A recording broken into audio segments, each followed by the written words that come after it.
Medigadda barrage నిర్మాణంలో అవినీతి జరిగిందంటూ దాఖలైన పిటిషన్పై విచారణను వాయిదా వేసింది భూపాలపల్లి జిల్లా కోర్టు. అవినీతి చేశారంటూ మాజీ సీఎం కేసీఆర్తో పాటు మరో 7గురిపై జిల్లా కోర్టు పిటిషన్ దాఖలైంది. దీనిపై విచారణ చేపట్టారు జడ్జి నారాయణబాబు. కేసీఆర్తో పాటు ఐఏఎస్ అధికారి స్మితా సబర్వాల్ తరపున ఎవరూ విచారణకు హాజరు కాకపోవడంతో వారికి సమన్లు జారీ చేయాలని ఆదేశించారు. తదుపరి విచారణ అక్టోబర్ 17కు వాయిదా వేశారు.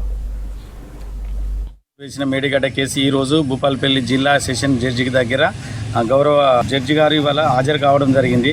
నేను చేల్చిన 8 మంది రెస్పాండెంట్లకు కేసీఆర్, హరీష్ రావు, రజత్ కుమార్, స్మితా సబర్వాల్, హరిరామ్, శ్రీధర్, మెగా కృష్ణారెడ్డి, సురేష్ కుమార్ ఎల్ఎన్టీ కంపెనీల మీద 8 మంది మీద మేడిగడ్డ అవినీతి 1,35,000 కోట్లకు జరిగింది. దాని 35,000 కోట్ల ఉన్న అవినీతి ప్రాజెక్టును 1,35,000 కోట్లకు కేసీఆర్ పెంచి ప్రజాధనాన్ని దుర్వినియోగం చేసిన దాని మీద మేము కేసు వేయడం జరిగింది.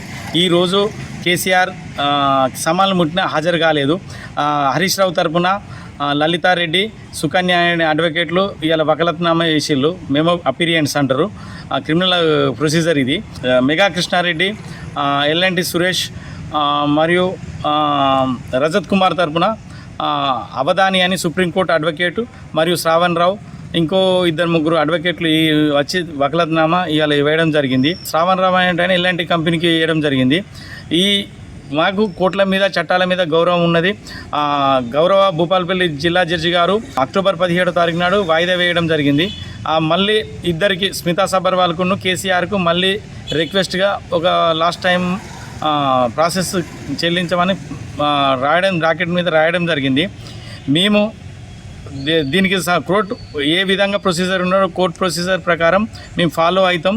నేరస్తులు ఎంతటి పెద్దవాళ్ళైనా, ఎంతటి బలవంతులైనా చట్టానికి అందరూ సమానమే.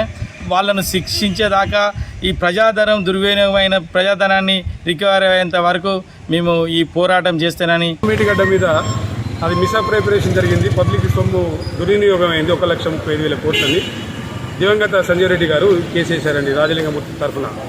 ఇవాళ అపీరెన్స్ ఉందండి.